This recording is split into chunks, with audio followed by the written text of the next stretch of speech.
última mesa redonda, si no me equivoco, de nuestro congreso, Bluecom, que tiene por título la comunicación ambiental en las nuevas narrativas del cambio climático. Y cuando el doctor Beltrán me invitó a intentar conducir esta mesa redonda, la verdad es que me hizo especial, me impresionó el nivel de los ponentes, me hizo especial ilusión, aparte de por la admiración que siento por ellos y por el nexo personal que me une con alguno. Entonces, para mí, que poder recibiros en la que considero mi casa y de la mano, además, de una alternativa tan dirigida con tanto cariño y con tanto mimo, pues es muy especial. Así que os agradezco de parte de la institución, pero también personalmente que hayáis sacado un hueco en vuestras agendas para venir a hablar, porque de verdad que es emocionante y es importante. Vamos a, si os parece bien, seguiremos el orden de intervención marcado en el programa. En primer lugar, intervendrá el doctor Fernando Valladares, que es doctor en Ciencias Biológicas por la Universidad Complutense de Madrid, con premios extraordinarios de licenciatura y doctorado y Premio Internacional Mason Hale de Canadá. Actualmente es profesor de investigación en el CSIC, director del Grupo de Ecología y Cambio Global en el Museo Nacional de Ciencias Naturales y profesor asociado de la Universidad Rey Juan Carlos de Madrid. Y además quiero decir que tienes unos contenidos online maravillosos. He estado estos días curioseando, entre otras cosas, tu antiguo blog, que creo que estará en barbecho, pero que era precioso. Y la página web, que es valladares.info, que recomiendo encarecidísimamente sumergirse en ella y que de la quizá luego podremos también hablar, porque me parece un ejemplo estupendo de buena comunicación climática. Entonces, si quieres empezar. Pues buenos días a todas y todos. Es realmente un placer estar aquí. Siempre es una oportunidad para darle vueltas a un tema infinito, que es cómo comunicar algo que en principio es áspero, es difícil, pero tengo que compartir con vosotros el punto culminante de mi carrera profesional. Después de tener muchos premios y muchos reconocimientos, en realidad el punto culminante fue hace un mes, cuando di una charla en el Instituto de Bachillerato, a chicos y chicas de primero y segundo de bachillerato en el sitio donde vivo, en Tres Cantos.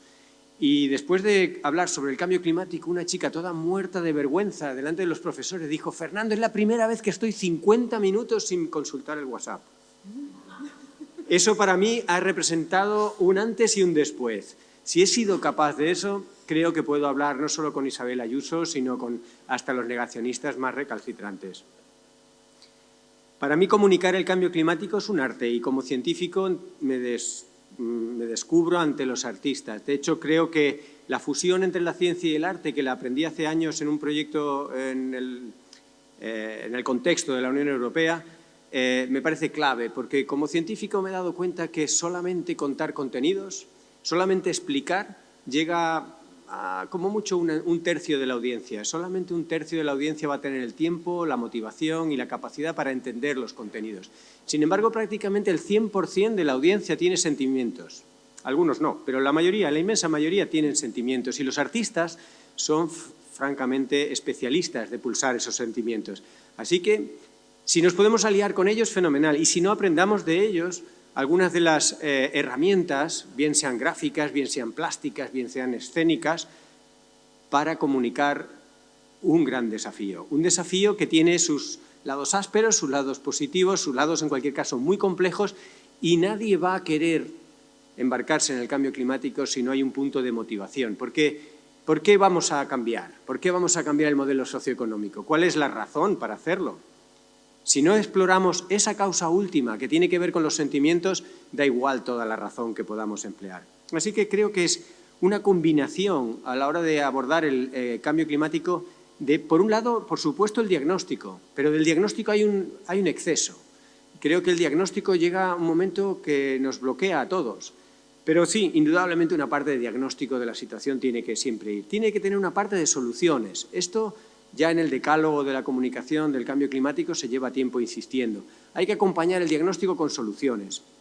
No es fácil, es mucho más fácil insistir en que todo está fatal que en decir, para salir de eso hay que hacer esto, esto y esto, ¿no? Pero hay que esforzarse y poner algunas soluciones. Por muy utópicas que puedan parecerlas, siempre es mejor acompañar el relato, la noticia o el momento que uno tenga para hablar del tema con el cuñado, que ahora se vienen momentos difíciles, vienen las Navidades y tendremos muchas ocasiones para hablar con gente recalcitrante. Pues acompañémoslo de alguna solución. Luego hay otro ingrediente importante y también espinoso, que es la política. La política tiene un lado oscuro y un lado luminoso. El lado oscuro es la simplificación entre izquierdas y derechas, la binarización de una cosa que es mucho más gradual, compleja y multidimensional, en tú eres del PP o tú eres del PSOE.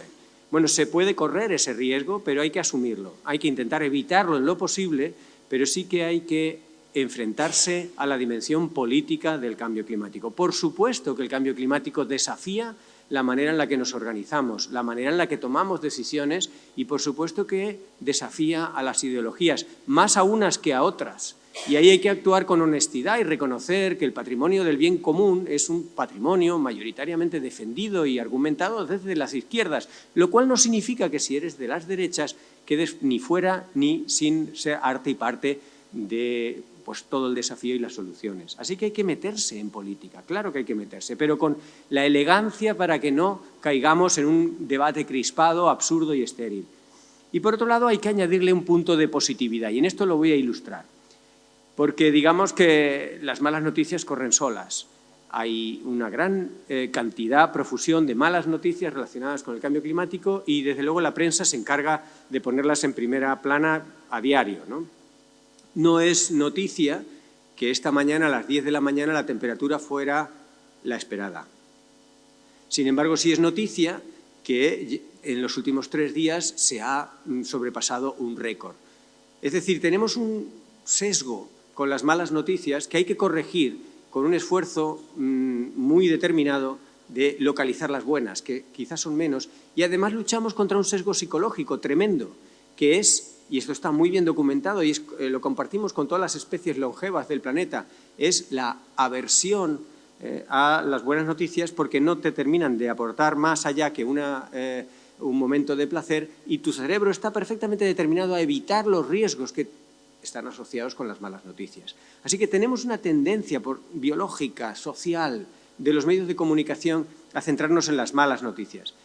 Por tanto, creo que eso hay que trabajárselo. Y voy a poner algunos ejemplos. Antes de terminar, si os fijáis, había dicho que el arte está compuesto de diagnóstico, solución, política y positividad. Además, hay que añadirle 2 ingredientes más, que los dejo como la sal y la pimienta en una receta, ¿no? a gusto del cocinero.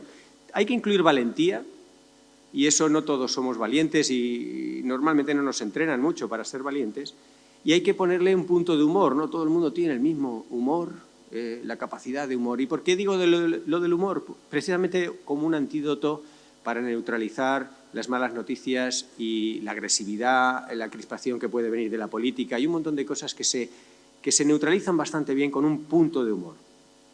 No voy a hacer un display de las 4+2 características para la comunicación, pero sí voy a ilustrar 3 cosas. 3 cosas que pueden ser reflexiones en lo positivo. Fijaros, en primer lugar, la sequía. Estamos todos muy preocupados por la sequía. Los datos de la sequía son espectaculares. También es verdad que hay que matizarlos, ¿no? Cuando uno muestra las imágenes de un embalse a media asta, tiene que recordar que el año hidrológico empieza en septiembre y el año hidrológico que acaba de terminar empezó con el gran pelotazo de las hidráulicas vaciando embalses para hacer una energía muy barata, que se la pagaban a precio de gas. Eso no es sequía de cambio climático, pero sí que es la sequía que uno puede percibir. Ahí ya hay un primer mensaje que va en la línea de lo que os quiero contar con la sequía. La sequía, por supuesto, que es preocupante. La sequía está determinando fallos en las cosechas generalizadas. Se calcula que para el 2050 hace falta un 35% más de agua para la humanidad y no se sabe dónde la vamos a sacar. Pero la sequía tiene una dimensión positiva y esto tiene un poco de retranca cuando veáis a qué me refiero. La sequía tiene dos componentes. Tiene el componente de lo que llueve y tiene el componente de lo que gastamos. Y en el componente de lo que gastamos podemos hacer mucho.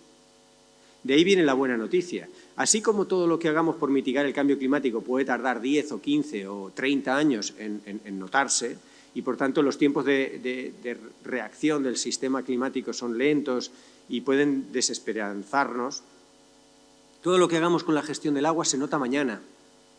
Las decisiones políticas de dejar de producir fresas en el mayor parque nacional de España y uno de los más importantes del mundo, eso se decide hoy y se aplica mañana. El hecho de que España deje de invertir tanto en regadío, que no es ni la vocación, no es sostenible, no está recomendado por nadie, excepto por unos grupos de interés del sector agroindustrial, pues eso se decide y se hace mañana. Y eso es un montón de agua que vamos a tener para beber, por ejemplo, y para tantas otras actividades. El hecho de que cuando un río no tiene caudal ecológico se deje de trasvasar es una decisión que se hace mañana. Así que ese es el lado positivo de la sequía. Cuando dicen, oh cielos, qué horror la sequía, y yo te digo, sí, oh cielos, qué horror, pero fíjate, tengo unas soluciones, un pack de soluciones que pasan por admitir que estamos en un país seco, donde la gestión del agua tiene que ser distinta, donde no podemos seguir manteniendo el agua más barata de Europa. Estamos entre las 3 aguas más baratas de Europa, lo cual es un perfecto dislate. Tendría que ser de las 3 aguas más caras de Europa. ¿Qué hace el precio del agua siendo 3 veces mayor en Dinamarca, en Suecia, en Alemania, que en España, donde realmente hace tanta falta? Eso ya nos está reflejando que nuestra relación con el agua es completamente engañosa, infantil, ingenua, insostenible y, por tanto, lleno de esperanza, porque los niños aprenden, la gente madura, uno toma decisiones valientes y esto se puede hacer de un día para otro. No hay que esperar los 20 o 30 años que mitigar los gases de efecto invernadero nos pueden requerir, ¿no? Así que con lo de la sequía yo creo que ya lo he ilustrado. Vamos a hablar otra cosa. Otra cosa es la energía, ¿no? Ahora estamos en un momento en el que la crisis energética se traduce en unas facturas de la luz tremendas y estamos con orejeras viendo el problema energético desconectado de todo lo demás, como si no tuviera nada que ver con los límites planetarios, con el sistema capitalista, con la invasión de Ucrania. Uno de los primeros ejercicios que deberíamos hacer como ciudadanos, y desde luego los ciudadanos que además de serlo están en el mundo de la comunicación, es establecer las conexiones explícitas de todo esto, ¿no? Y ver que la energía no es más que una manifestación, es una crisis que es una manifestación de otra crisis. Si no vamos al origen de la crisis energética, nunca la vamos a resolver. Desde luego no la vamos a resolver con barra libre de gasolina. No vamos a resolver una crisis energética abaratando el precio de la gasolina, cuando hemos dicho que los combustibles fósiles era una de las cosas que había que abandonar. Eso claramente revela que en algún momento se nos han perdido algunas de las conexiones importantes entre el problema, las soluciones y las consecuencias. Así que con el tema de la energía tenemos muchísimo que aprender. Entre otras cosas, tenemos a un público muy motivado. La gente está preocupada por cuánto va a pagar y por qué tiene que ser tan cara esa maldita factura. Bueno, aprovechemos esa voluntad de saber para explicarlo, pero para explicarlo bien.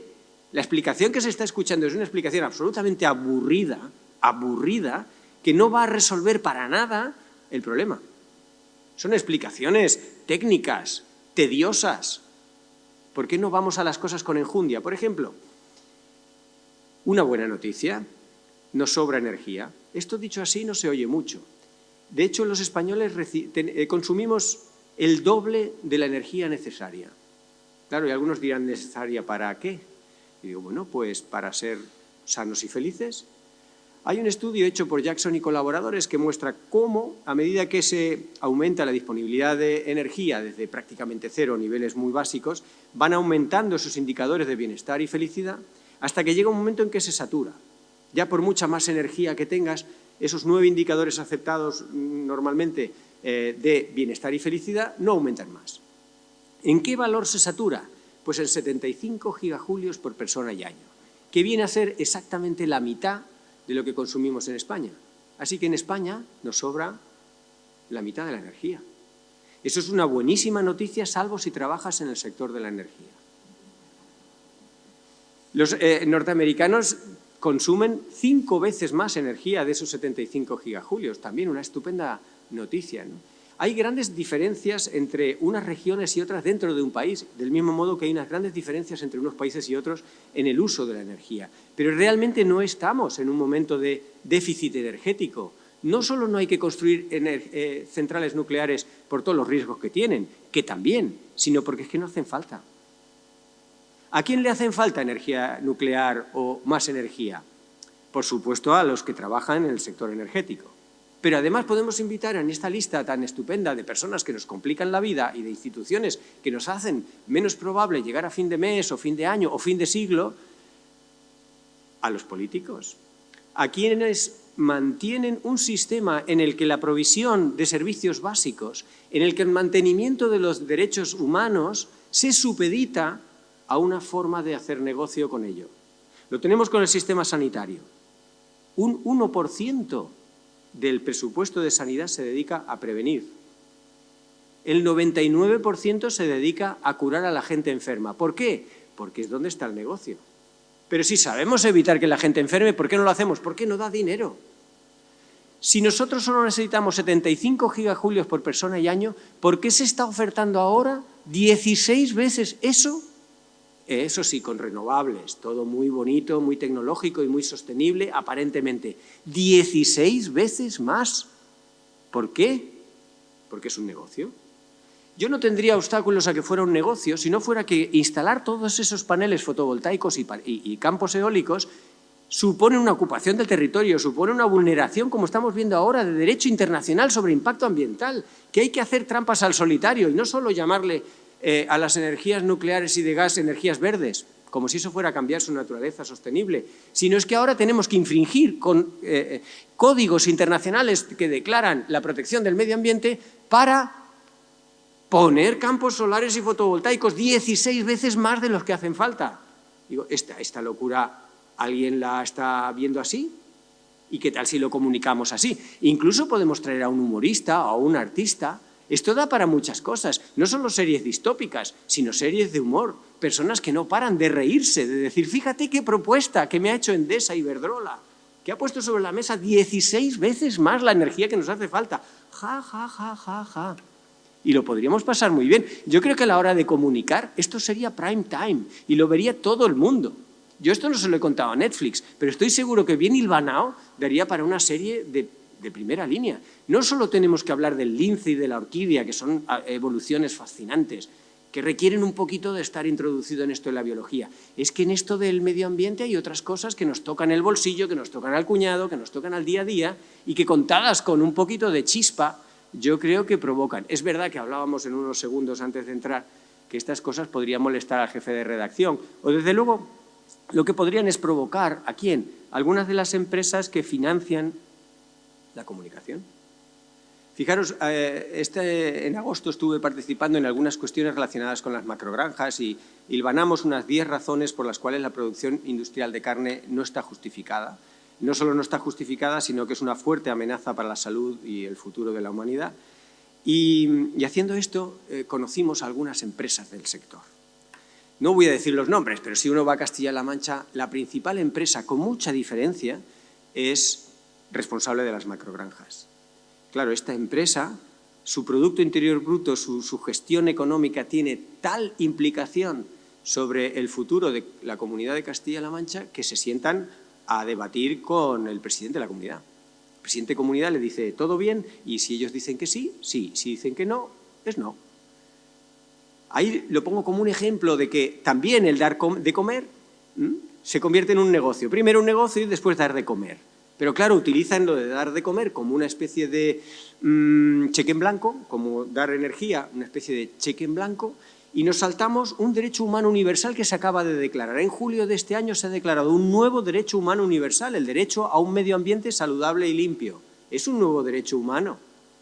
¿Y para qué están los derechos humanos? Kofi Annan, todo enfadado en su día, decía, oye, que nos cuesta muchísimo trabajo sacar un derecho humano universal. Ahora los tenéis que usar, los tenéis que aplicar, los tenéis que pensar y tenéis que intentar asegurarse que se cumplen. Pues tenemos uno nuevo. Pues ¿qué hacemos haciendo macrogranjas? ¿Y qué hacemos llenándolo todo de paneles fotovoltaicos y paneles solares? Pues estamos infringiendo un derecho humano recién estrenado.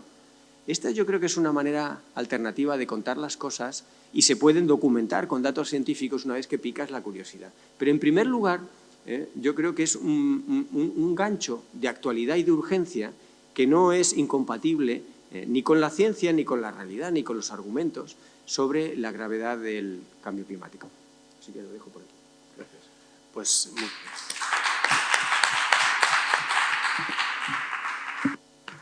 muchísimas gracias, doctor Valladares, por una exposición tan clara y tan felizmente provocativa que estoy seguro que nos dará luego para entrar a sacar punta a muchas cosas.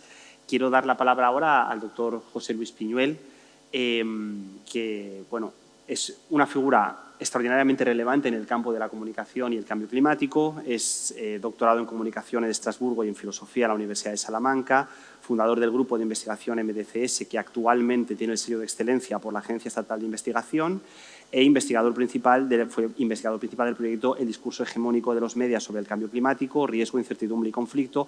Pero, además de todo esto, que son como los highlights que había que poner encima de la mesa, el doctor Piñuel es el padre de toda una generación de comunicadores que tenemos una deuda tremenda metodológica, pero también me atrevería a decir que de coherencia interna en la investigación, y hemos aprendido y seguimos aprendiendo muchísimo de usted. Así que muchas gracias también por aceptar nuestra invitación y cuando quiera tiene la palabra. Muchas gracias, Aarón, y muchas gracias a todos los presentes y los virtuales que están conectados con esta sesión. Bueno, yo, dentro de lo que es la conversación que aquí nos reúne, lo de las nuevas narrativas del cambio climático, yo me voy a preocupar no de cuáles son las narrativas que producen y que hacen circular los medios de comunicación, e incluso las conversaciones a través de las redes sociales, sino cuáles son las narrativas que los propios comunicadores responsables de la comunicación del cambio climático se debaten cuando se plantean este problema. Y titulo un poco mi pequeña conversación con esta consideración que ha sido muy citada de pasada, pero muy bien explicada, pues o por Yolanda o por Fernando ahora. Que es decir, ¿qué es lo que hay antes de los relatos, de las intervenciones, de las conversaciones? Y por supuesto los sentimientos, pero también los prejuicios, también las ideologías y también todo aquello que se hace o que ocurre o que se cuenta o que se dice. Pero no solamente antes, condicionando los relatos y su interpretación, sino también durante.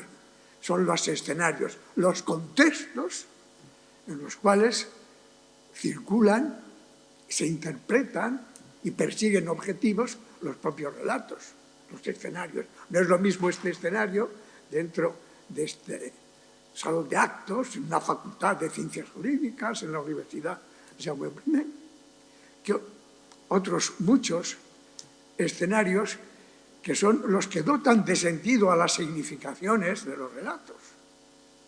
Y los contextos siempre están establecidos socialmente y gracias a esas, digamos, condiciones que se imponen por los escenarios, por los contextos, esos sentidos son los que producen luego discursos distintos para los mismos textos.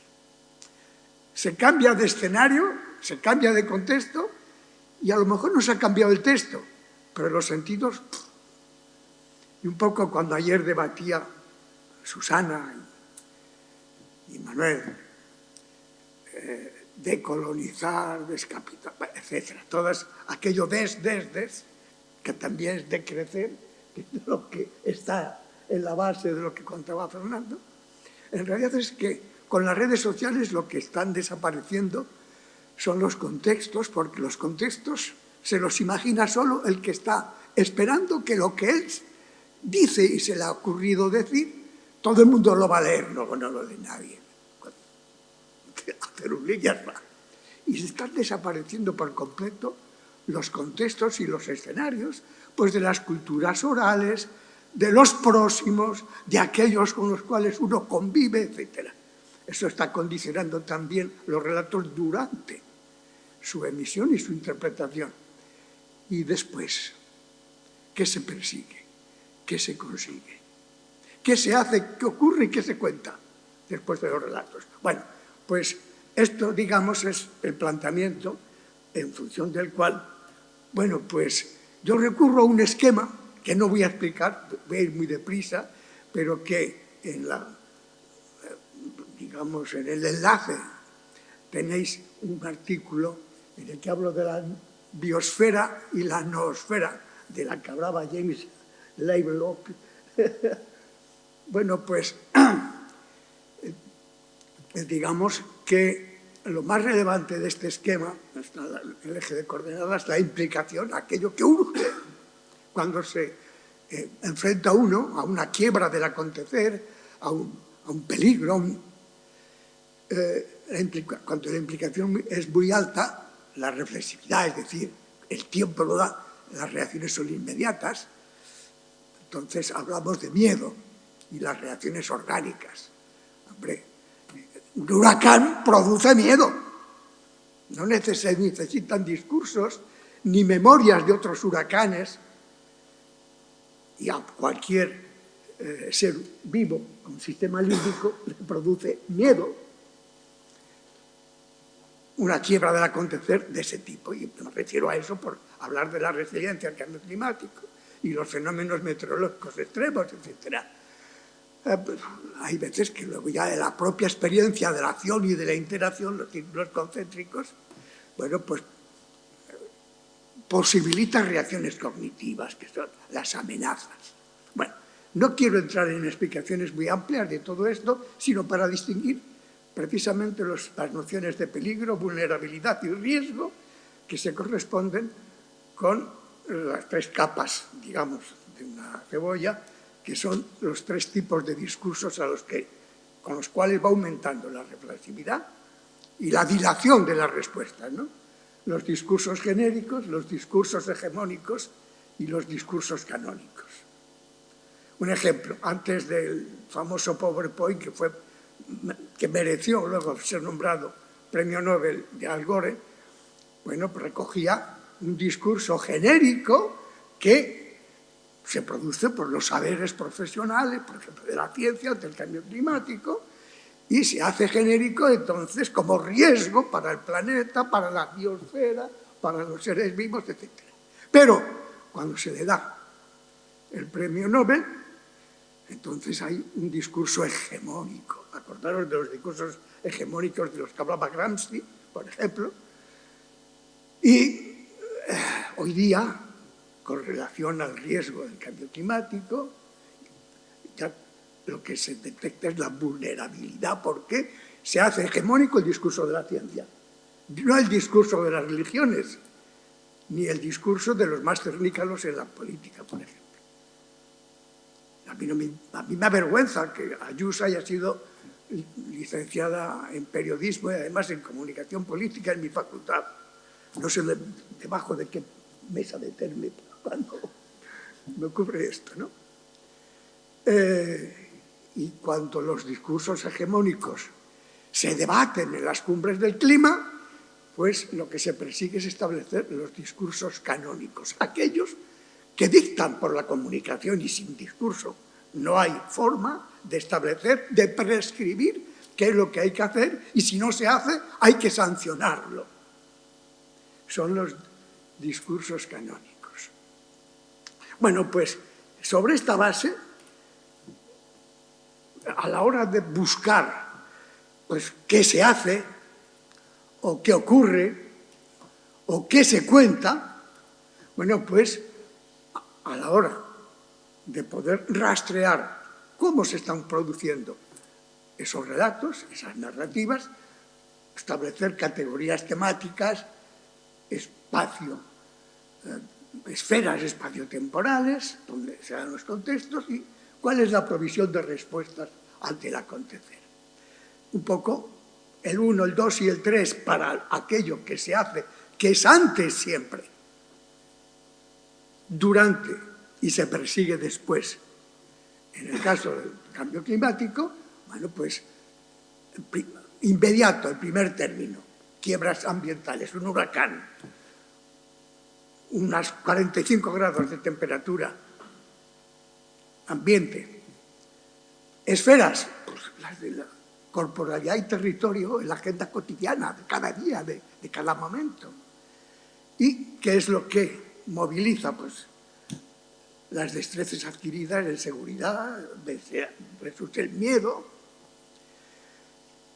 A medio plazo, pues, quiebras de los capitales naturales, en agua, en alimentos, en fuentes energéticas. ¿Qué esfera? La de la organización de la producción territorial comunitaria.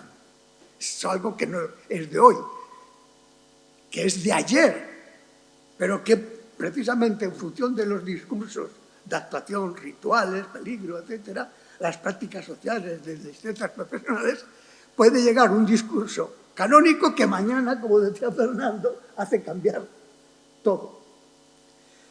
Y a más largo plazo, las quiebras del sostén de biodiversidad, algo de lo que sabe mucho Fernando. Equilibrio ecológico de reproducción de especies, las pandemias, la morbilidad, etcétera.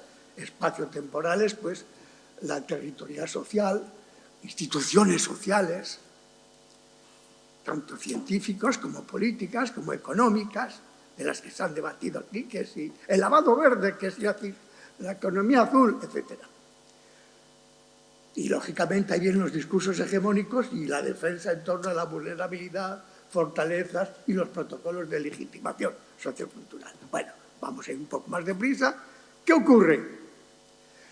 Bueno, pues corto, medio, largo plazo, vamos poniendo números a las filas, 4, 5, 6, catástrofes de naturaleza, inundaciones, huracanes que duran, los fenómenos meteorológicos extremos, agenda cotidiana, inseguridad, miedo, etcétera, en ese mismo nivel. 5, de lo que ocurre, pues intervenciones humanas sobre el territorio, la sobreexplotación de los recursos, el agua, el que se citaba ahora, la deforestación, la desertización, organizaciones de la producción, su espacio, su esfera, y los rituales, las destrezas profesionales y los discursos de actuación. Finalmente, más a largo plazo, ¿de qué es lo que ocurre?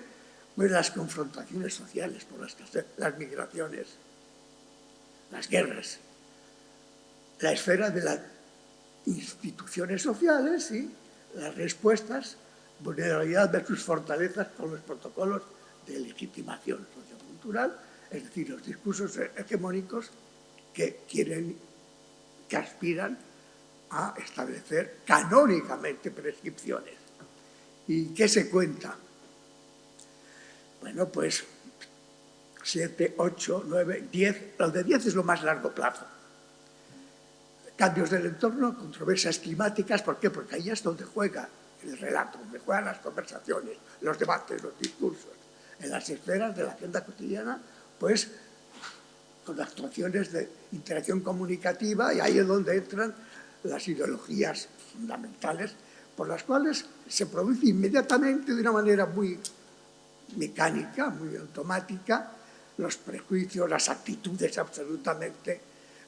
bueno, comunismo, como decía Ayuso, comunismo. Los proyectos frente a riesgos ambientales, eso ya es algo que dura más y que tiene mayor dilación. La esfera, pues la de las organizaciones de la producción, los discursos genéricos. 9, un poco más allá, las estrategias de discurso frente a riesgos de conflictos y confrontaciones sociales, los movimientos pacifistas de solidaridad, o bien nacionalistas, o bien militaristas. El comunismo, que decía Ayuso, las identidades sociales es importante.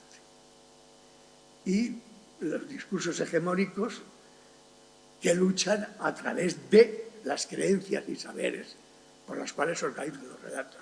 Finalmente, los proyectos de educación medioambiental. Yolanda, para el consumo responsable, para el ahorro energético, el tratamiento de residuos, y ahí es donde más se produce la esfera de las instituciones sociales y los discursos canónicos, finalmente, las leyes. Bueno, pues cuando hicimos un Philly 66, ya casi voy a acabar, para ver cómo grupos de científicos, de empresarios, de periodistas, de educadores sociales, de políticos y de la administración, de ONGs y movimientos sociales, pues citaban en las sesiones del Philly 66, no voy a explicar ahora cuál es la metodología, algunos la conocen bien, ¿verdad, Aaron? Bueno, pues, ¿cuáles eran de 1, 2, 3 hasta el 10 las fuentes de los relatos y los relatos que se hacían? Bueno, pues, si vais viendo muy por encima las casillas, lo que más se repiten son aquello que se cuenta. 7, 8, 9 y 10. No lo que ocurre ni lo que se hace. Y muy raramente, pero eso no es más que la frecuencia con la que se producen relatos entre los grupos responsables de la comunicación. Pero ¿qué ocurre cuando nos fijamos qué le dicen los científicos a los propios científicos y a los demás? ¿Qué le dicen los empresarios? Son las casillas que están en azul. A los demás. ¿Y cuáles son los silencios a los que no? Por ejemplo, los científicos a los empresarios no les dicen nada. Al menos en aquella experiencia. Y hemos hecho ya 3 Philly 66. Ni a los educadores, ni a las ONGs y movimientos sociales.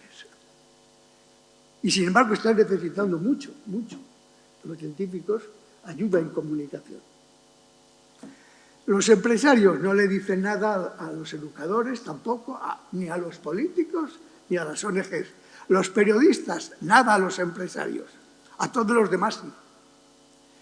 Los educadores, nada a los empresarios, nada a los políticos y nada a los movimientos sociales.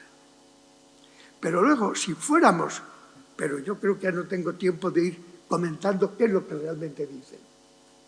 Cuando le dicen algo a alguien, por ejemplo, si salimos de aquí, nos vamos a aumentar un poco el volumen para que se pueda leer y entonces,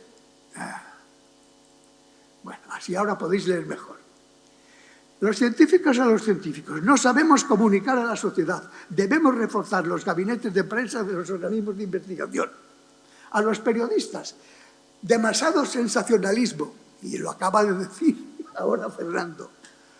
Controversias donde hay consenso científico, mostrar como opinable si hay o no cambio climático, la discontinuidad en el mensaje, inconsistencias, localización exclusiva en lo noticioso, etc.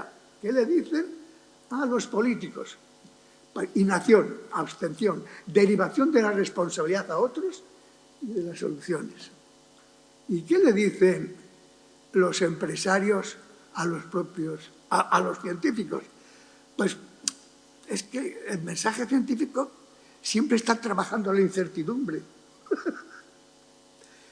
Hemos utilizado, dicen los empresarios a sí mismos, la incertidumbre de mensajes científicos. A los periodistas, los medios no procuran formación.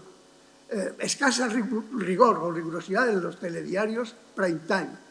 Deben especializarse los profesionales, crearse nuevos productos divulgativos, etc. Bueno, podríamos seguir divirtiéndonos con este cotilleo de relatos. Pero como me estoy pasando de tiempo, lo dejo. Al fin y al cabo, esta presentación queda aquí a vuestra disposición y la podéis distribuir. Gracias.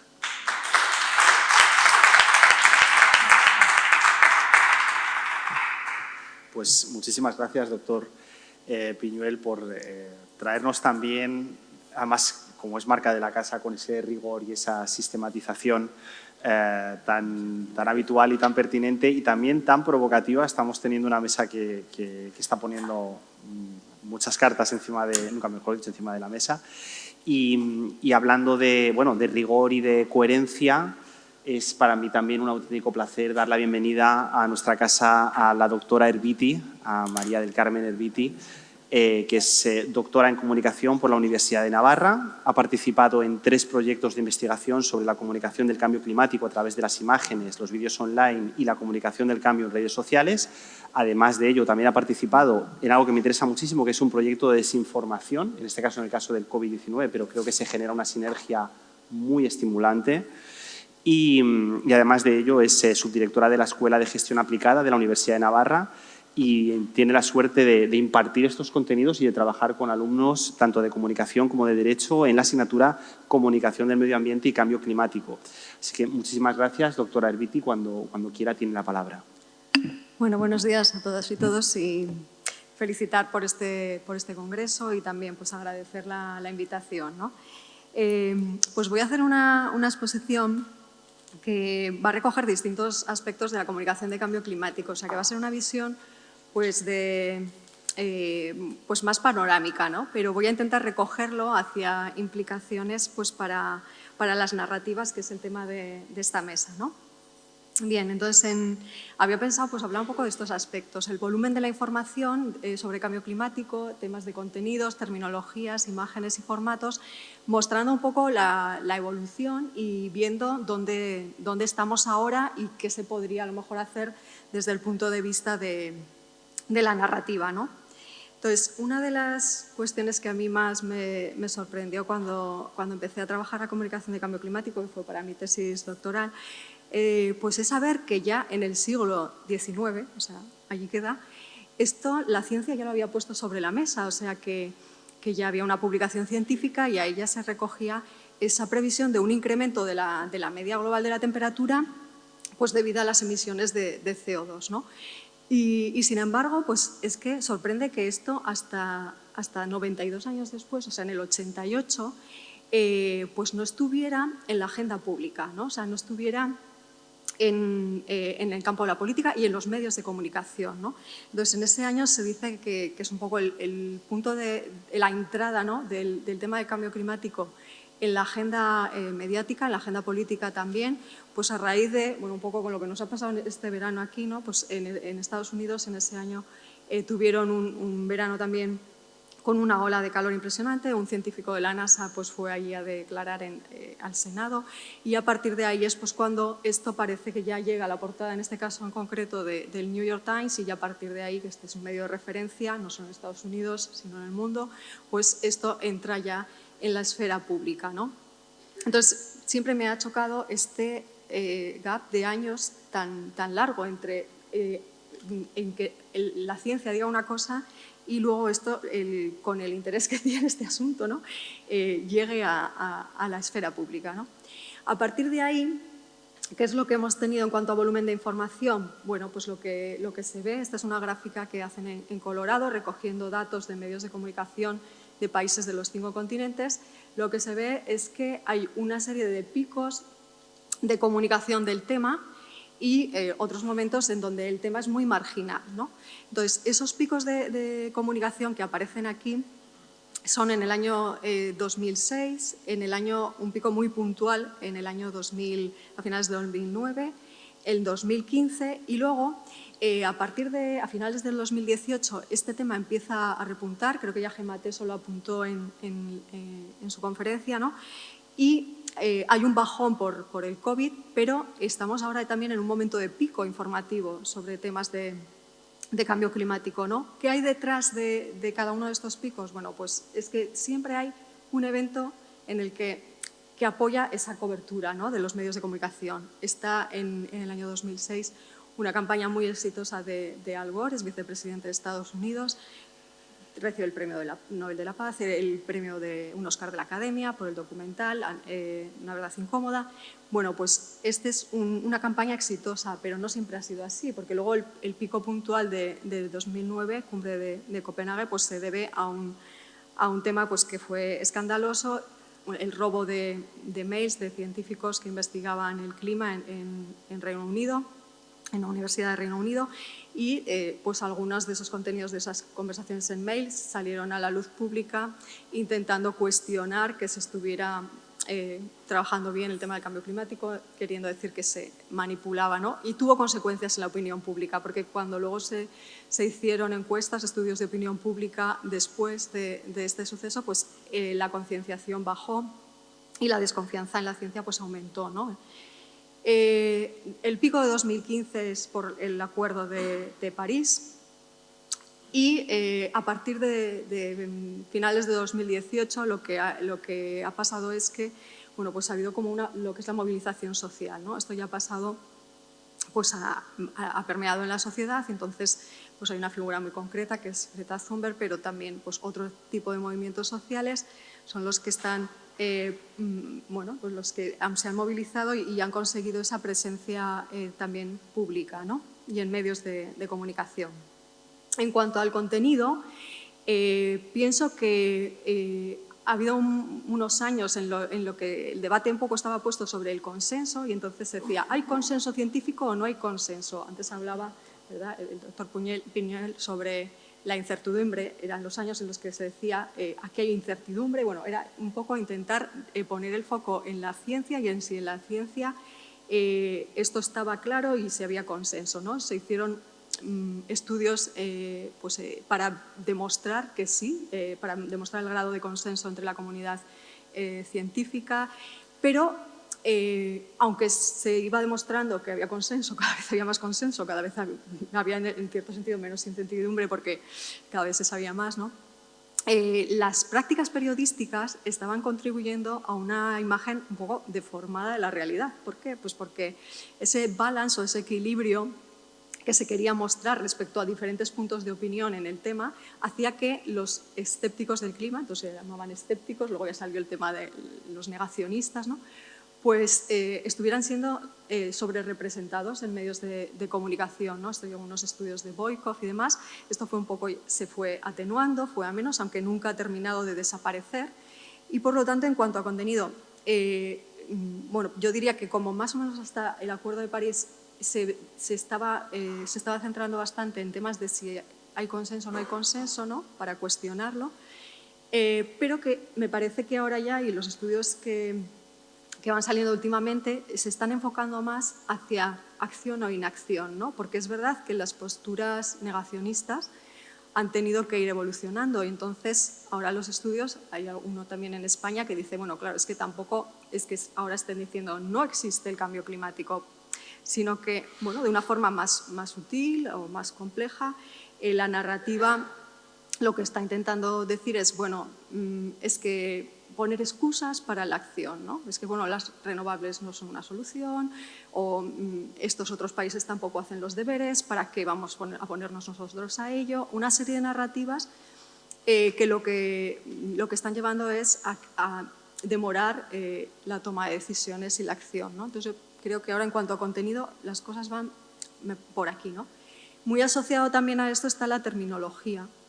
Ha habido una evolución terminológica y si pues cuando en el año 75 en Science se hablaba de esto, se hablaba de global warming, de calentamiento global, pues luego se vio que no era solo una cuestión de la temperatura, esto era un fenómeno que implicaba otra serie de aspectos del clima, se optó por la expresión cambio climático, que el IPCC lo definió, que queríamos decir con esto de cambio climático, y yo creo que desde el informe del IPCC de 2018 ya se ha puesto más el acento en la utilización de emergencia climática o crisis climática y empezando por The Guardian, pues muchos medios de comunicación y no medios de comunicación han optado por referirse pues así al problema, ¿no?, la emergencia climática o la crisis climática, ¿no?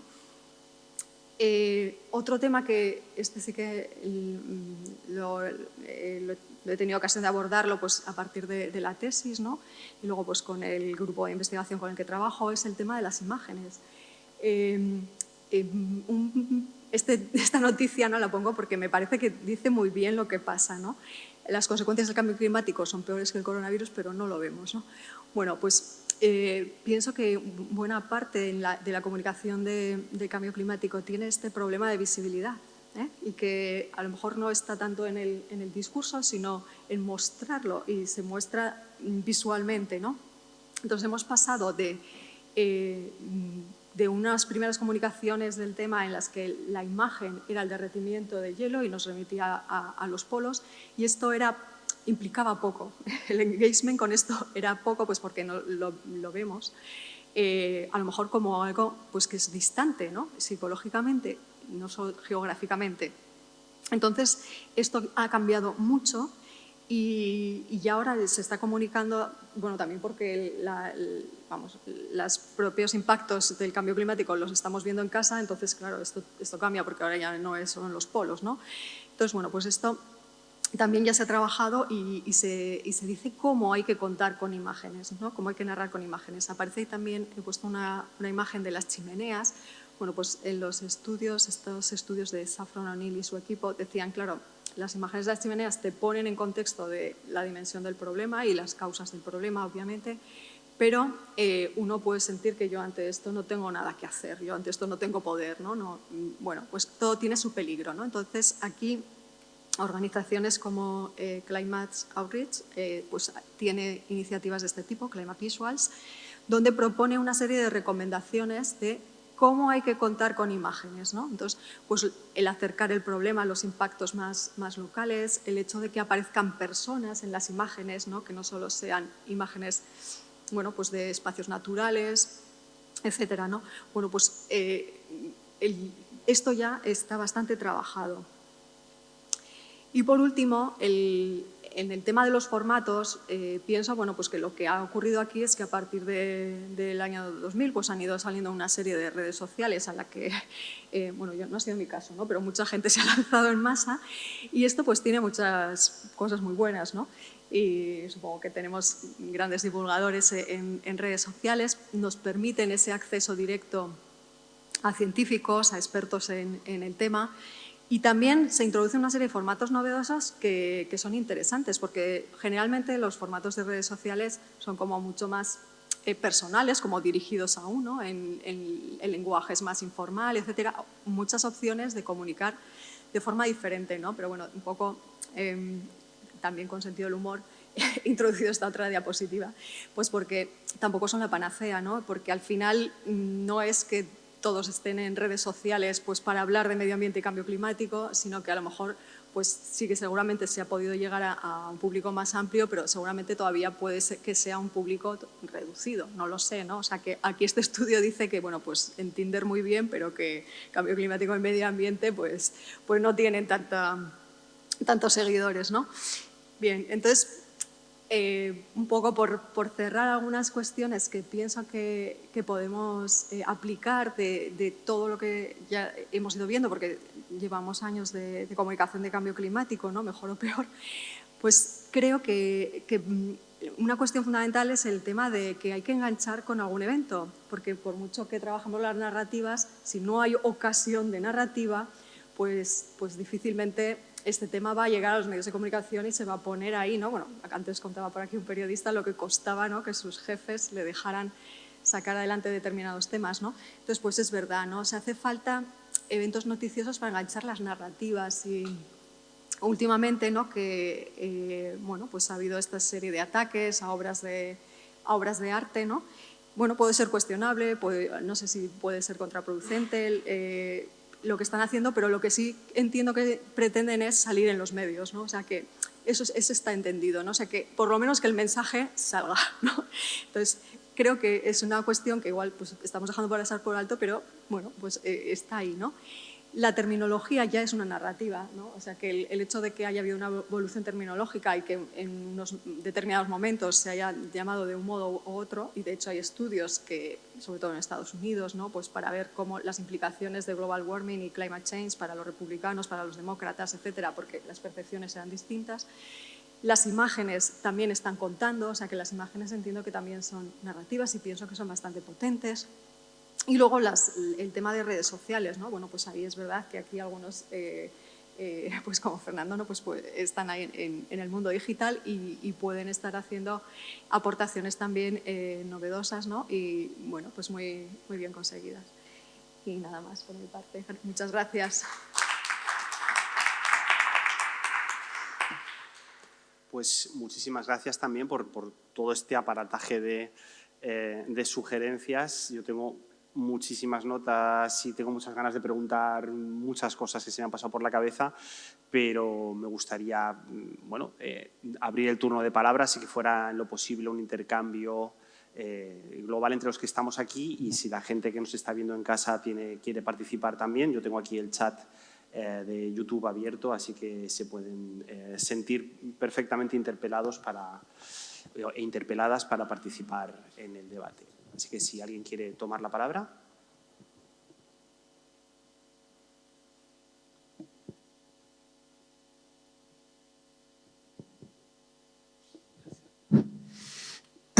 Sé que se oye mal arriba, así que me lo dicen si no me acerco, porque ayer cuando estaba ahí arriba no oía nada. A la mesa en general, me han encantado las exposiciones. A mi querido Piñuel y a Mari Carmen, me preocupa la parte educativa en la que estamos, la parte investigativa en la que estamos, y si no creéis que esta divulgación, aparte de congresos, debería estar permanentemente en nuestras aulas. Qué suerte que tienes que tengas una asignatura específica para esto. Pero no sería, como decía Fernando, para mañana el que hubiera una asignatura en toda primaria obligatoria, en el bachillerato y en todos los grados de la universidad, puesto que está en juego no la humanidad, sino el planeta en el que vivimos. Y es esencialmente básico que conozcamos en profundidad estos temas, ¿no? Yo creo que hay que hacer reformas en los planes de estudio en todos los sentidos, que hay que tomar conciencia, que igual que se ha hecho en igualdad, pues aquí exactamente igual, ¿no? Tiene que ver con todo. Y a Fernando, que creo que el resto de la mesa también lo podrá detectar, claro que la agenda mediática tiene los intereses de las corporaciones detrás, tú lo has dicho, ¿no? Y a veces tú hablabas de que el negacionismo tiene menos presencia en televisión, pero es que entre los científicos, y tengo compañeros, hay negacionistas y están en la academia. ¿Y cómo es posible que haya negacionismo? Pero luego el medio lo saca y lo retrata. Y voy a un ejemplo de cómo la agenda mediática va en contra de todas estas voluntades que tenemos, y hay que también que corregir ese déficit, ¿no? Hidrógeno verde. Yo no sé, Fernando, qué piensas, pero yo estuve el otro día hablando con los colegas de la Fundación Renovables, que son muy cercanos y muy amigos, y me decía, esta es la locura. Pero claro, yo oigo en radio, en programas de máxima audiencia, de una emisora de referencia de mucha importancia, entrevistar a una científica española del Instituto Max Planck, muy prestigioso, o sea, tienen todo el sello de prestigio, hablar sobre cómo este gobierno en este país está perdiendo el tiempo porque tarda mucho en conceder las licencias a Iberdrola, y nombra Iberdrola, para parques eólicos y parques de energía solar. Y no cuestiona el problema del impacto medioambiental y si es necesario o no es necesario y dónde se ponen, sino que este gobierno pierde el tiempo. Y pierde el tiempo porque, pudiendo ser el país exportador en hidrógeno verde, estamos perdiendo el tiempo, porque nos podemos convertir por primera vez en el país que suministra energía, y esto se dice desde la ciencia. Entonces, ¿qué digo? ¿Vale? En un país sin agua, ¿queremos el agua para producir hidrógeno o queremos el agua para beber? Que me digan que en Algeciras la empresa Maersk de contenedores quiere poner, un día antes es la empresa Maersk que anuncia que va a poner una fábrica enorme de producción de hidrógeno verde para sus barcos. Al día siguiente me sacan esta entrevista de la cadena SER. Y el día siguiente el presidente del gobierno dice que España va a liderar la producción de hidrógeno verde. Hay una concatenación que a mí no, que la tengo que ver, ¿no? Entonces, hay también a veces una disidencia, ¿no? Una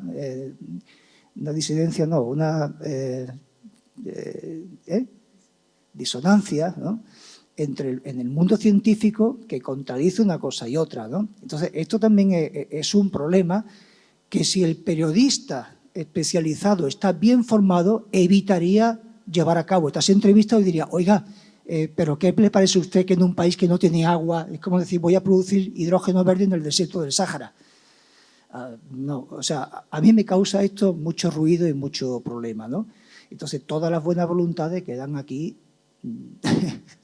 frustradas, ¿no?, por estos mensajes catastrofistas, ¿no? Y al día siguiente, en otra emisora de referencia, vuelvo a escuchar otro mensaje sobre ejemplo de economía verde en una empresa que lo que hacen no son sino salvajadas, y van y pronuncian el nombre, la marca, exactamente todo, ¿no?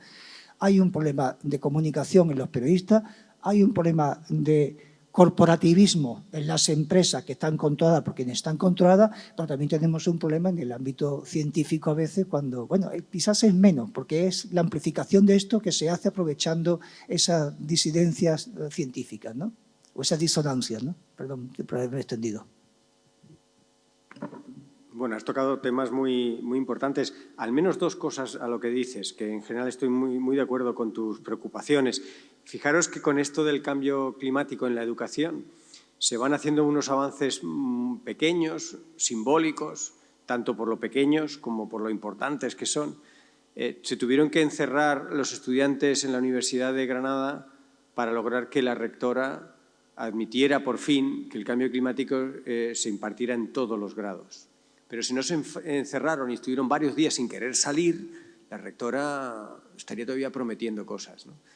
El cambio climático ya hemos escuchado, ¿no?, por varias personas muy pronunciadas del Partido Popular, entre ellas la propia Isabel Ayuso, que dice que es el bulo de las izquierdas, a lo que le hemos contestado. Los 100.000 científicos que firmamos el manifiesto contra, digamos, el modo de vida que amenaza por el cambio climático nuestra supervivencia, ¿los 100.000 somos de izquierdas? O sea, ¿no te parece que es poco probable? O sea, ya no recurro a una argumentación, recurro a la sesera, que es un bien muy escaso de la humanidad, ¿no? La sesera. La otra cuestión que estabas comentando, lo del hidrógeno verde, pues es un ejemplo más de un fenómeno que en inglés se llama cherry picking, ¿no?, que es elegir las cerezas. Tú, bueno, supongo que te puedes imaginar que hay algún campo de cerezas, te dan una cesta, ¿no?, y tú vas eligiendo la que te va bien, tal. Con la información científica ocurre un poco eso, que los políticos y las empresas van eligiendo las tecnologías o las ideas, las conclusiones, aquellas partes que les cuadran, porque ellos a priori tienen una cosa que quiere que les salga, ¿no? Yo quiero favorecer tal sector de actividad económica. El sector de actividad económica pues está encantado de ser el elegido o hacer lobby para serlo, ¿no? Entonces eligen una pieza, decir, el hidrógeno verde puede tener estas ventajas. Pues ya está, el hidrógeno verde intenta monopolizar todas las ayudas y canalizar todos los objetivos para la lucha del cambio climático. En eso somos todos culpables. Los tecnooptimistas, que mucha gente en la sociedad lo es, ¿no?, que piensan que la tecnología nos va a salvar de los problemas. Los políticos en sus agendas de muy corto plazo, que dicen, necesito una solución que me permita ganar las elecciones. Si es el hidrógeno, me da igual, que sea lo que sea, pero yo tengo que ganar las elecciones a cualquier precio, aunque el precio sea que se acabe la humanidad. Es que le estamos dejando a los políticos que pongan en juego demasiadas cosas. Y yo cada vez creo más en el poder de las personas, porque al fin y al cabo los políticos también son personas. Y si apelas a lo que hay de personas en los políticos, a lo que hay de personas en las empresas y los empresarios, a lo mejor podemos empezar a encontrar formas de neutralizar este cherry picking, ¿no?, este elegir cosas que me cuadran, que me vienen muy bien. Mira, como ahora vamos a hacer un gasoducto, en lugar de que lleve gas, va a llevar hidrógeno. Pero yo lo del gasoducto lo iba a hacer. Entonces, mira, que me ha venido estupendo esta opción tecnológica que me están poniendo. Pues no, eso no es ciencia, eso no es seriedad, eso no hace falta ser científico para entender en fin, que las incertidumbres que puedan haber, las pequeñas dudas, se pueden empezar a manipular. No hay consenso. Claro, no hay consenso con el cambio climático. Quiere decir que hay 84 científicos italianos que firmaron una carta negando el cambio climático. Mira los 84 científicos, todos con conexiones con petroleras, todos del ámbito de la geología, que ven las escalas de las grandes fluctuaciones climáticas. ¿Y cómo comparan esos 84 científicos italianos pagados por petroleras, todos del ámbito de la geología, con los 100.000 científicos de todo el mundo que se organizan en paneles, que unos son físicos, otros matemáticos, otros ecólogos, unos de Jordania, otros de Estados Unidos, unos con más dinero, otros con menos dinero, cada uno es su padre y su madre, 100.000 frente a 84. Claro, si tú vas a priori diciendo voy a buscar el negacionismo científico, pues digo, pues ya tengo 84 aquí, que se pronuncian muy bien. Si yo tengo un problema de energía verde, pues ya tengo aquí el hidrógeno verde y entonces elige solo el hidrógeno verde sin ver todas las consecuencias y todas las limitaciones. Esto yo creo que tendríamos los ciudadanos, los votantes, que empezar a ejercitar el criterio de tolerancia cero. O sea, yo creo que va avanzando la sociedad a medida que madura, tolerancia cero con algunas frases o gestos machistas, con la negación del holocausto. Hay algunas cosas que ya pues, no tenemos ninguna tolerancia, bromas las justas y tolerancia ninguna.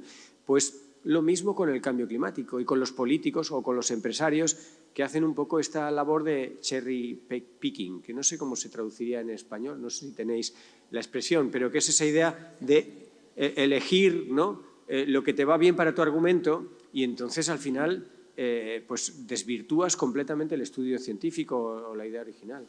Sí, es muy antiguo ya tiene más de un siglo, ¿no? Y casi dos. Es lo de que todo se convierte en mercancía. Eso ya lo sabemos, sí. Pero hay una cosa importante respecto a esta conversación que estamos teniendo en este momento, como que ha dicho Fernando y lo que tú has preguntado. Hay un filósofo Intica, que es finlandés, que escribió un libro muy bueno que se llamaba Saber y Creer. Entonces, nos movemos más por creencias que por saberes.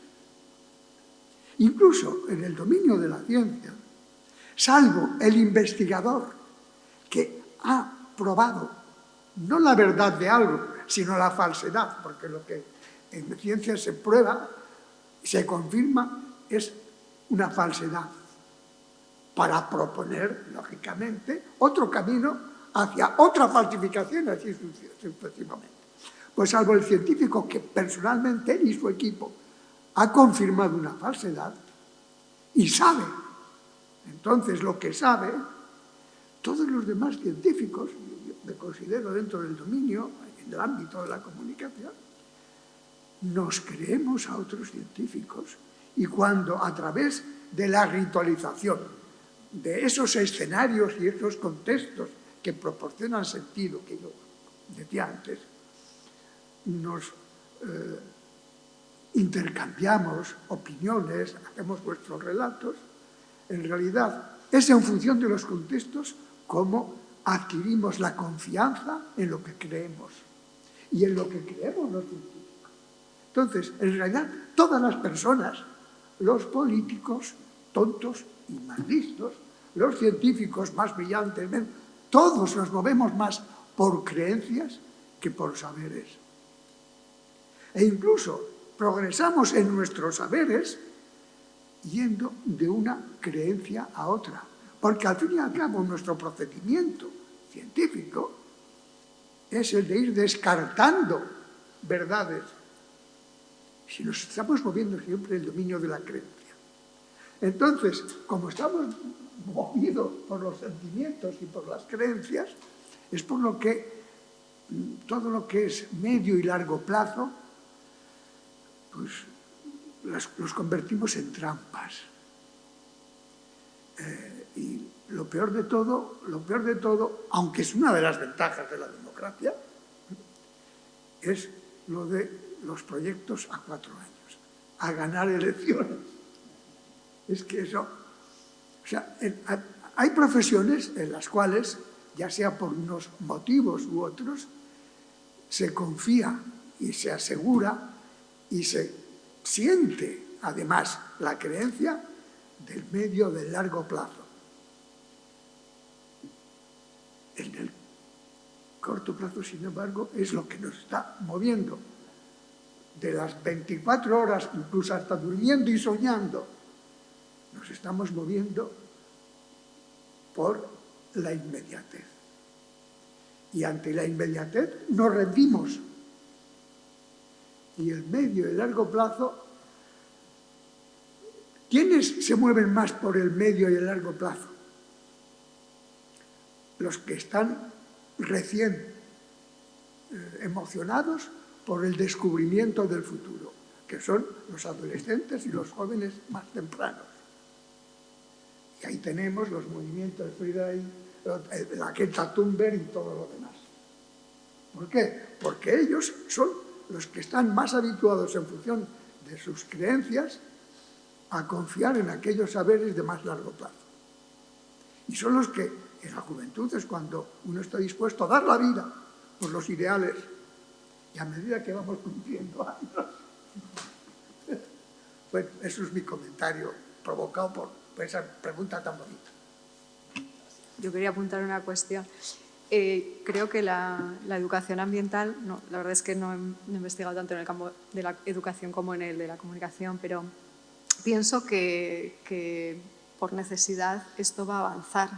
O sea, no, vamos, yo lo creo que va a ser así. O sea, que es que ya las implicaciones de la crisis climática, ¿no?, o de la emergencia climática son tales que no vamos a poder estar al margen tampoco en las escuelas, en las universidades, ¿no? Pienso que esto va a avanzar, ¿no? Y respecto pues, al otro tema, ¿no? Pues, no sé, la verdad es que bueno, el hidrógeno verde o hay muchas como alternativas a qué podemos hacer con el tema de la energía, ¿no? Claro, pienso que ahí hay que partir de identificar bien cuál es el problema, ¿no? Porque, claro, si la situación en nuestro caso, en este país, no en España, por el tema del agua. Entonces, bueno, pues es verdad que si estás planteando hacer energía consumiendo un recurso que es escaso, pues efectivamente tienes un problema, ¿no? Pero bueno, ahí ya entiendo que los científicos son los que tendréis que trabajar bien estas cosas y decir un poco cómo se puede utilizar los recursos de la mejor manera. En cualquier caso, el mensaje que yo pienso que hay que transmitir a la gente es: los recursos son limitados y hay que reducir consumo, ¿eh? O sea que, bueno, como mensaje me parece que está bien y creo que incluso va calando, ¿no? Y la gente joven pienso que también es bastante consciente. Otra cosa es luego cómo actuamos, ¿no? Que a veces tenemos todas nuestras incoherencias, pero bueno, como mensaje yo creo que sí.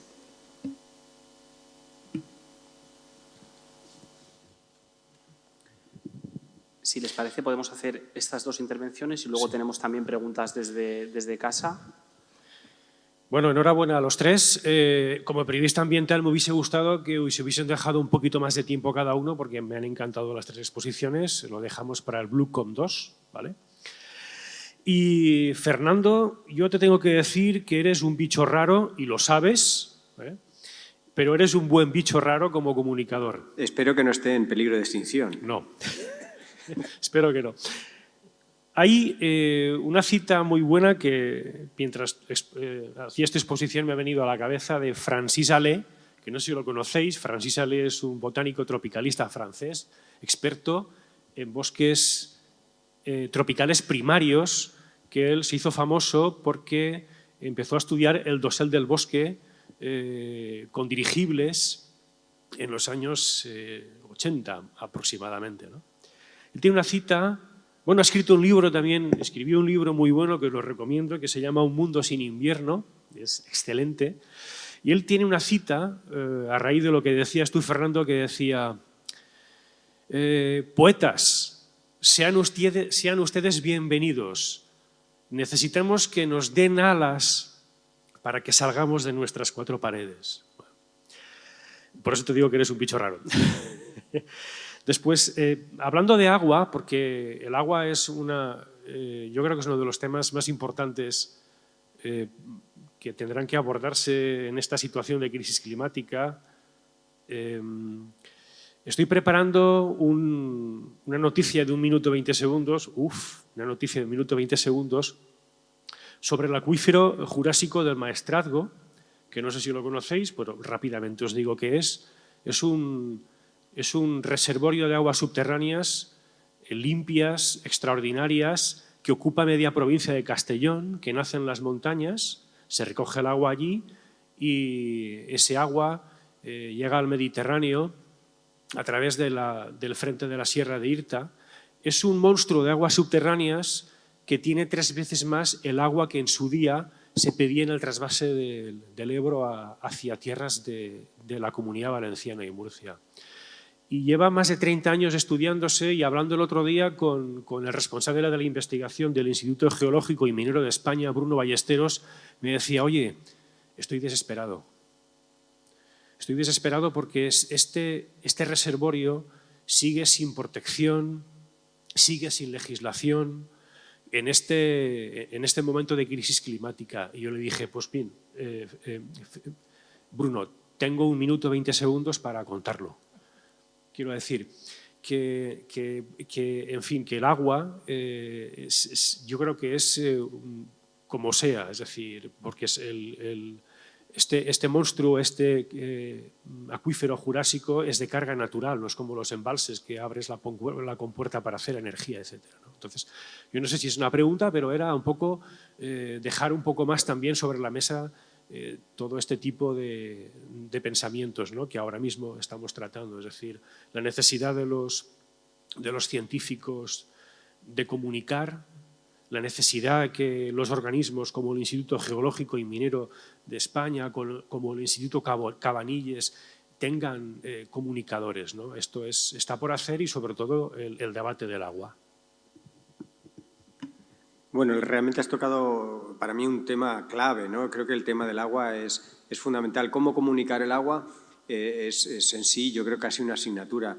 Estaba pensando esto del agua jurásica, del acuífero geológico que mencionabas, en general el concepto de agua fósil, el agua de retorno muy lento al subsuelo, ¿no? Y que vemos países como Arabia Saudita, los Emiratos Árabes, ¿no? Que utilizan un agua que no es suya. Yo a veces hablo del robo del agua, ¿no? Hay 3 formas autorizadas de robar agua. Una de ellas es un agua que generacionalmente no te toca. O sea, estás utilizando un agua que en escala temporal no es tuya. Es una escala que, en fin, se empezó a guardar hace unos siglos y se tiene que usar con un ritmo para que dé para otros siglos.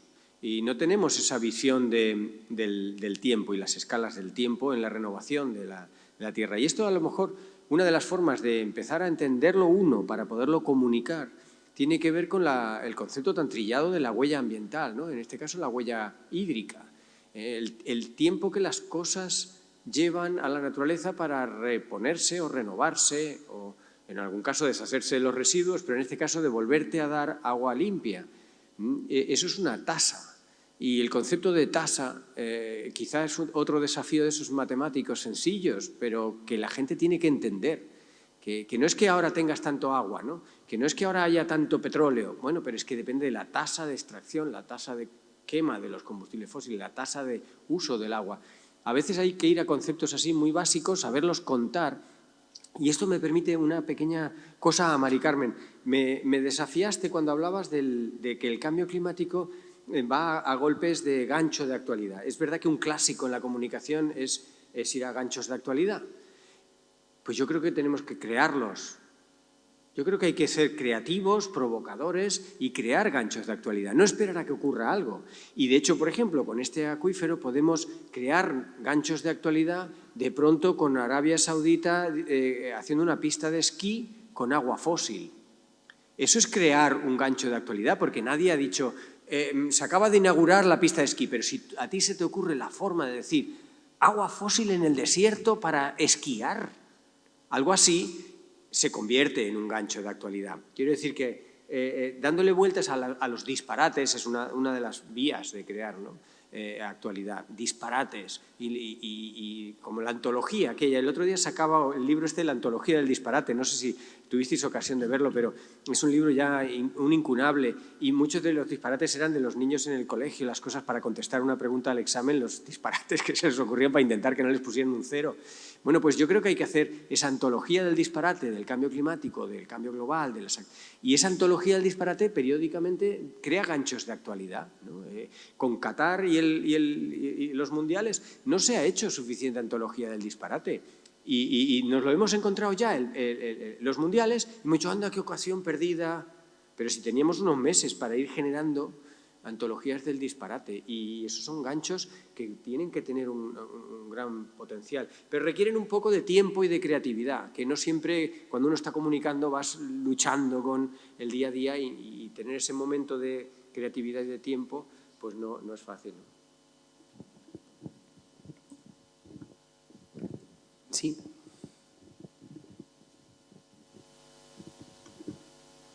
Hola, bueno, primero de todo, muchísimas gracias por la exposición. Y bueno, en realidad quería un poco recuperar el tema de lo que es la educación medioambiental, un poco, bueno, que lo acabáis de comentar, pero justamente también en la Universidad de Barcelona, hace cosa de menos de un mes, también unos activistas medioambientales, unos estudiantes, se ocuparon en la universidad. Y bueno, en teoría fue en un principio porque querían quitar una cátedra de Repsol que había en la universidad, a lo que el rectorado le dijo que, bueno, en principio no podían hacer mucho, pero sí que se comprometieron a algo que me pareció muy interesante, que es que de cara a 2024 iban a crear una asignatura sobre crisis climática que es totalmente transversal, desde distintos puntos de vista, y que es para todos los grados que se imparten en la universidad, lo cual me parece que es algo que podríamos, bueno, a partir de esta pequeña prueba piloto, ¿no? Pues también mirar de implantarla en otras universidades. Eso por una parte, que este tema ya ha quedado un poco atrás.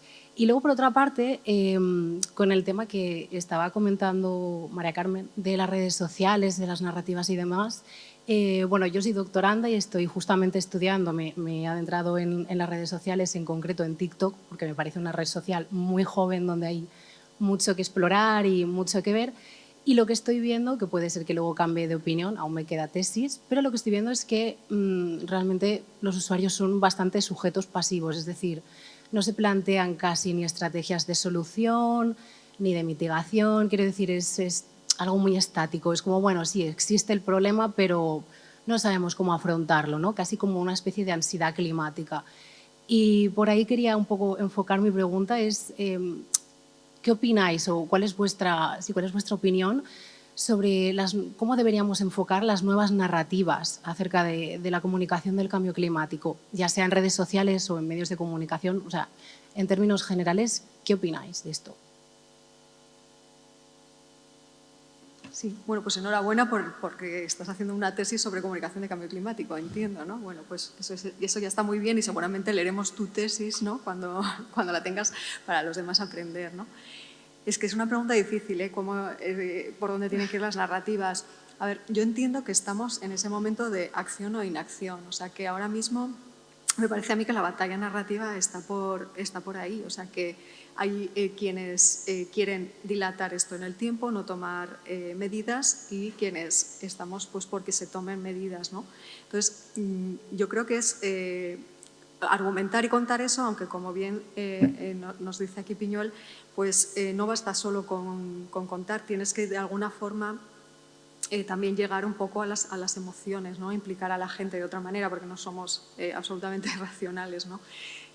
¿Cómo se puede hacer eso con éxito? Pues lo seguiremos estudiando, porque es verdad que algunos ya llevamos un tiempo estudiando y tampoco es que hayamos dado con la clave, ¿no? Pero sí que hay, o sea, sí que se están haciendo pues, propuestas que son bastante buenas y que el asunto es que exponer a la gente ante esos contenidos o ante esos mensajes para que creo que una vez que les expones el contenido, que una vez que lo ven, es más fácil ya. El asunto es cómo llegar hasta ahí, me parece, ¿eh? O sea, yo me lo he encontrado también dando clases en la universidad.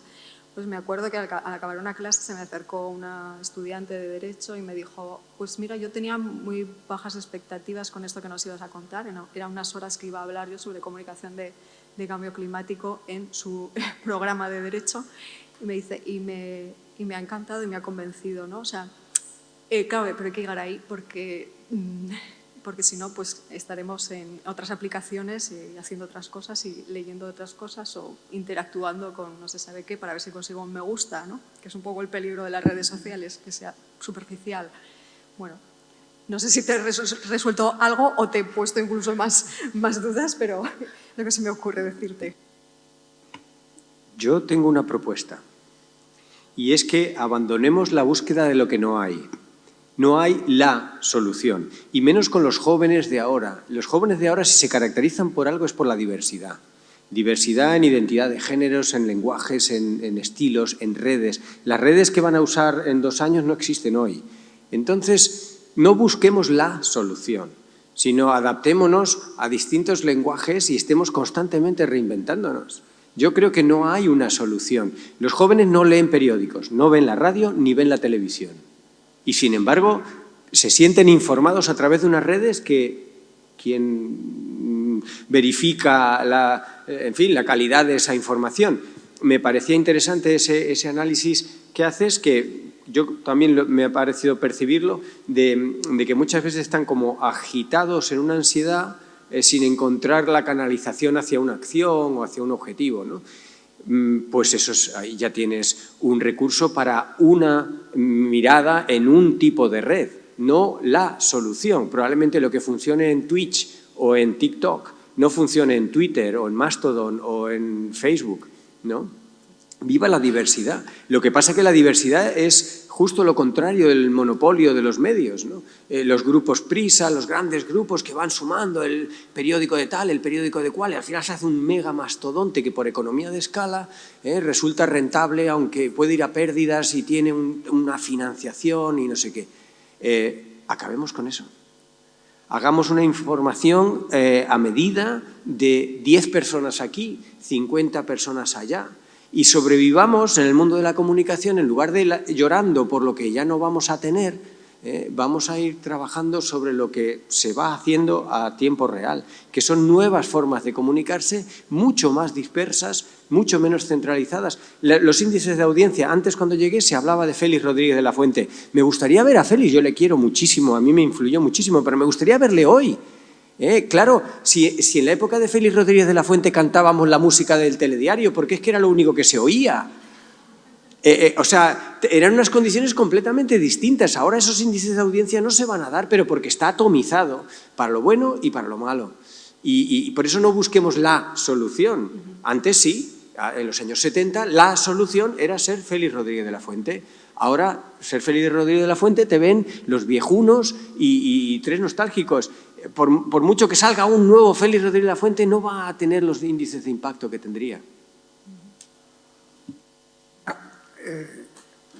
Yo hace tiempo que tengo también publicado en varios sitios que ¿para qué sirven las redes sociales? Son una subasta del sí mismo. Es decir, el uso de las redes sociales impone y precisamente en quienes más necesitan revestirse de una identidad que no es una identidad frente a los otros, sino con los otros de mi propio círculo, de la burbuja. De tal manera que se complementa la subasta del sí mismo en el uso de las redes sociales con el rendimiento que de las redes sociales, como Cambridge Analytica y tantos otros, hacen, lógicamente, los Big Data y los algoritmos de la inteligencia artificial, aquel caso que es célebre, ¿no? Tú haces una búsqueda en Google desde tu móvil, Mari Carmen hace otra en Google desde su móvil, hago yo desde la mía, y no se coincide casi en nada lo que te proporciona de respuesta a tu búsqueda en cada uno de los móviles. ¿Por qué? Porque te responden a aquello que se supone, a tus huellas en la creación de tu identidad, de aquella identidad que a ti te satisface. Con lo cual se están creando burbujas informativas por las cuales uno solo recibe en función de cómo se reviste de identidad y cómo se subasta a sí mismo en las redes, siempre aquello que es conforme a tu estilo, conforme a tus aspiraciones, conforme a tus placeres, a tus hábitos, a tus rutinas, a tus creencias. Entonces, cada vez estamos más comunicados, pero cada vez estamos más aislados. Entonces, como estamos cada vez más aislados, no hay soluciones uniformes. Son solo soluciones a la medida de las burbujas informativas. y de las identidades de las cuales vamos dejando constantemente huella. ¿Y quiénes necesitan más las redes sociales? Aquellos que se van a sentir más seguros de su identidad, compartiendo los mismos hábitos de aquellos que están en su burbuja. Pero lo peor de todo es que se vuelvan impenetrables unas burbujas con otras. La solución, salir de las redes sociales. Yo solo tengo WhatsApp. O sea, hace años que me marché de Facebook, que yo fui de los primeros que tuve en Facebook, de Instagram, etc. Ahora eso sí, hay veces que me llevan las noticias porque mi mujer es a la que todos los que siguen a mi mujer para seguirme a mí.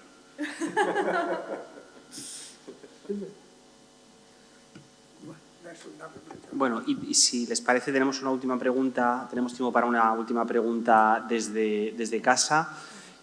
Sandra Inés Fuentes Martínez nos agradece la mesa y pregunta sugerencias de las narrativas necesarias que se deben instaurar en el sector empresarial y pregunta si existe algún estudio de análisis de las actuales narrativas empresariales y del rol del comunicador organizacional vinculadas con el cambio climático o con estas temáticas que hemos tratado en la mesa. A mí lo primero que se me ocurre en este sentido y con la experiencia de las exposiciones ayer, precisamente, gente de empresa y preocupados por la comunicación corporativa, es que hay que desprenderse de la tiranía, de la dependencia que se genera en la construcción de relato para las marcas. De tal manera que cada vez más, incluso la confianza, la reputación, de la que hablaba tanto mi amigo Justo Villafañe, la reputación es cada vez, no es que las marcas ayuden a crear la reputación, es que le imponen la reputación a las corporaciones. Y cuando se organizan estrategias de comunicación corporativa, el hecho ese de que yo tengo una responsabilidad social que tengo, por la cual yo devuelvo a la sociedad lo que la sociedad me ha facilitado, que es, digamos, el discurso hegemónico, digamos, de la comunicación empresarial, ¿no? Devolver con responsabilidad lo que de la sociedad yo recibo, siempre y cuando yo pueda contarlo, porque si no es una inversión perdida. ¿Cuántos objetivos, cuántas preocupaciones, cuántas investigaciones se hacen en comunicación corporativa para saber cuál es la reputación que tengo de mis empleados, de mi gente, no de mis consumidores, sino de las personas realmente, y de aquellas, ahora hablan de la palabrita de stakeholders, ¿no? Stakeholders. No, los propios, aquellos que tienen su existencia más comprometida, precisamente porque de las 16 horas de vigilia que pasamos al día, excluyendo el sueño, en realidad estamos trabajando.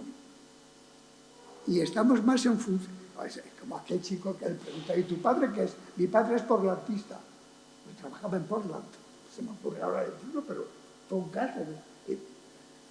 Entonces, la gente vive muchas vidas en una vida, pero la vida que se convierte en la de más largo tiempo cotidiano es el trabajo. ¿Cuánto se desconfía de los sindicatos, se desconfía de los trabajadores, los liberados, los comités de empresas son los enemigos? Como si siga en la comunicación corporativa. Me gustaría que estuviera aquí Domingo García Marza, casi es Marzal, Marza, porque es que de la comunicación interna nunca se preocupa la comunicación corporativa, como no sea para hacer piña.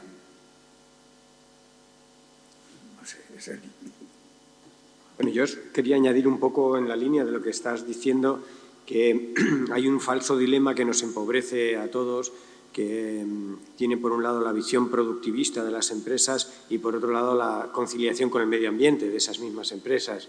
Esa tensión a veces lleva al greenwashing, a un lavado de imagen, a hacer una cosa puntual que parezca que es ambientalmente sostenible cuando en realidad la empresa es muy poco sostenible. Yo creo que la migración sensata de los grupos empresariales es a creerse que la sostenibilidad no es opcional, que no es algo que yo elijo, sino es algo que va a tener que o ocurrir o tú facilitar que ocurra antes de que ocurra por sí mismo, ¿no? Y en esto es una de las cosas que hoy no enfaticé mucho, pero está el discurso de la positividad y de lo que hay de ganar en ello. La felicidad, esto me distrae mucho, pero no importa. No sé qué es como que alguien nos está hablando desde, como el gran hermano te vigila. Bueno, en cualquier caso, lo que yo quería decir era que la felicidad se alcanza en las empresas, tanto por los empresarios y los que trabajan en la empresa como los que se benefician de los servicios de esa empresa, cuando la empresa tiene una mayor conexión con la naturaleza. Hay cada vez más estudios que muestran que esa sostenibilidad entendida de verdad y aplicada, por supuesto que disminuye la productividad, por supuesto que da unos balances trimestrales un poco menos positivos y exhilarantes para el Consejo de Administración.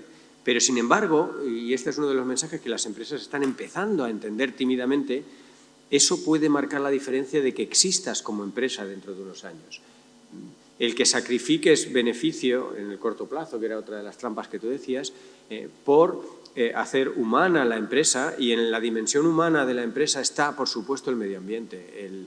La felicidad del ser humano se expresa en esos ambientes de mejor naturaleza, de mejor humanidad en sentido amplio, y eso tiene un pequeño sacrificio en el corto plazo económico, pero a la larga le va a dar las únicas opciones que tiene para esa actividad económica de sobrevivir.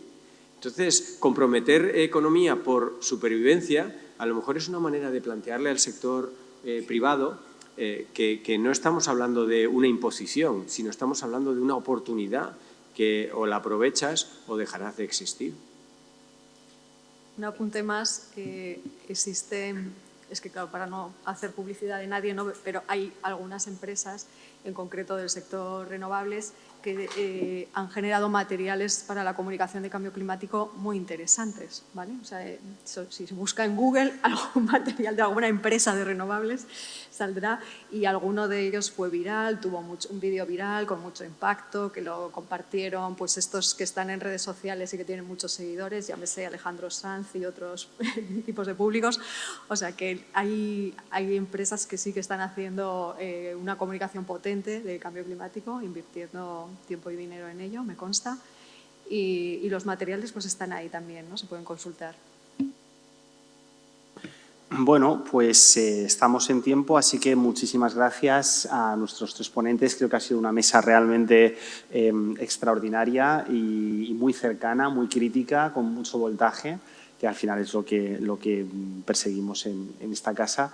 Así que muchísimas gracias también por todas las facilidades, el desplazamiento y el esfuerzo de compartir esta mañana con nosotros. Y al resto de asistentes haremos una pausa de unos 10 minutos aproximadamente, 10-12 minutos, para luego acceder a la ponencia de cierre del Congreso. Muchísimas gracias a todos.